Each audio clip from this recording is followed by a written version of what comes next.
The protections that American journalists have right now in terms of covering public figures, those need to be scaled back. If you're a billionaire and you want to sue a small newspaper, well, that can basically close that newspaper, even if you have a frivolous suit.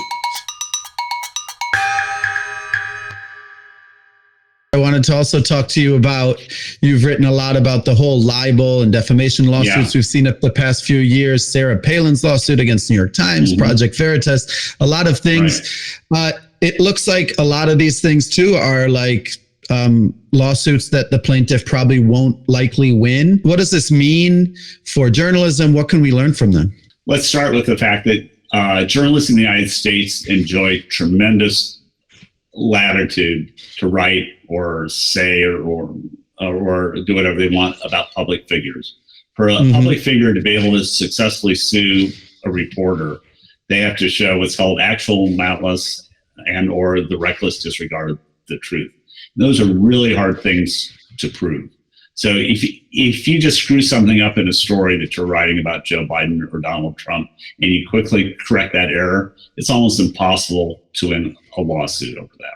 And I'm talking really about public figures, people, politicians, actors and actresses, journalists, people like that. And we've seen from a couple of recent lawsuits, and you and your listeners are probably aware of the one that Sarah Palin filed against the New York Times over error that the Times put into an editorial. That suit went through gazillions of hearings and motions, depositions, finally went to trial in January and February, and she got her clock cleaned. Both the judge dismissed it and the jury decided that she had no case whatsoever. But let's keep in mind a couple of things. First of all, the New York Times and or its insurance company paid millions of dollars, not to Sarah Palin, but to their lawyers. I've got a lot of the court file here in my office, and it's like that thick, For the New York Times, okay, no big deal. If you're, the local newspaper in Colorado Springs or Sioux City, Iowa, or something like that, and somebody sues you, you don't have $4 or $5 million around to go with a protracted lawsuit. Just the matter of filing a lawsuit can have a real detrimental effect on news organizations. And that comes also from how Peter Thiel basically took out Gawker. Exactly. Well, they didn't just file it, but they actually won the case, got a big judgment. So between the legal fees and the judgment, that was the end of Gawker. Now there's a new version of Gawker, but it's certainly not the old one. So there's just the very fact of filing these. The other thing I think we have to keep in mind is a couple of Supreme Court justices, particularly Clarence Thomas, have said or have indicated that the protections that American journalists have right now in terms of covering public figures, those need to be scaled back. That it's gotten too crazy, that journalists are taking advantage of it, and that even public figures have a right to protect their reputation. And given how the laws are written, it's impossible for them to do that. Yeah, and you have certain tougher laws in places like France too, right? In terms of privacy. Oh, yeah. There's privacy things in Europe. In the United Kingdom, the libel laws there are much tougher, and certainly in a lot of countries like China or even Singapore. What some people would say is good, that journalists need to be held on a tighter leash, and tougher libel laws would mean that they wouldn't run so many terrible stories or something along those lines. But we have to be very careful about how that would start to play out. Yeah, because then you have the risk of just anyone who has a bunch of money, a lot of celebrities, a lot of rich people like Peter Thiel can just sort of say, I don't like this. And you can just start suing people. Right. And there is legislation called the SLAPP, S-L-A-P-P, I won't go into the whole thing, that's designed to prevent people from doing that, but it's unevenly applied. Every state has their own version. Some states don't have it at all.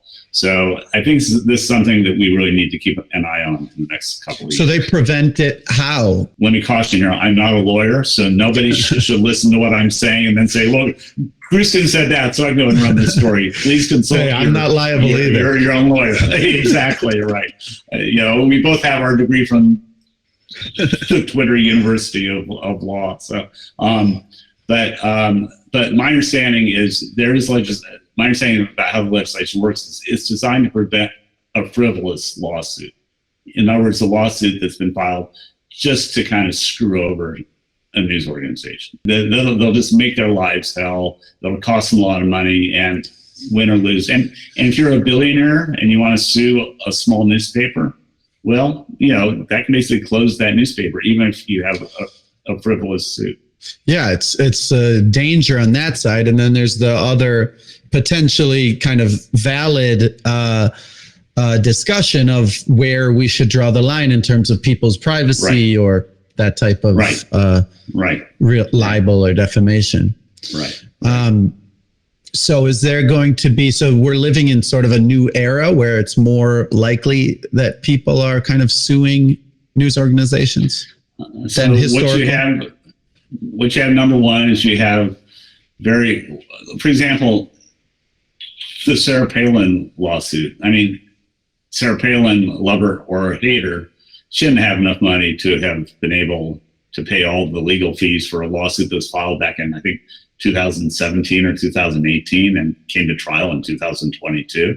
And she had very good attorneys. This thing went through appeals and hearings and motions. I mean, somebody was financing that in the same way that Peter Thiel financed that suit against Gawker. So I think we have to be very careful that powerful people with a lot of money are going to be backing lawsuits that are designed to either put news organizations out of business altogether or to keep them from prying into things that the public really needs to know. That really concerning thing.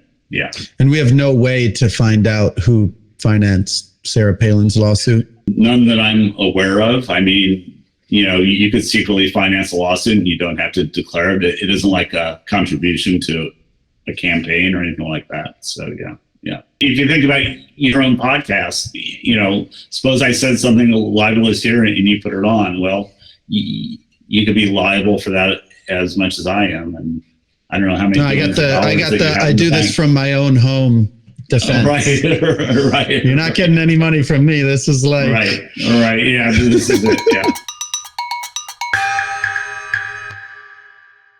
Please like and subscribe so the YouTube algorithm will show our videos to more people.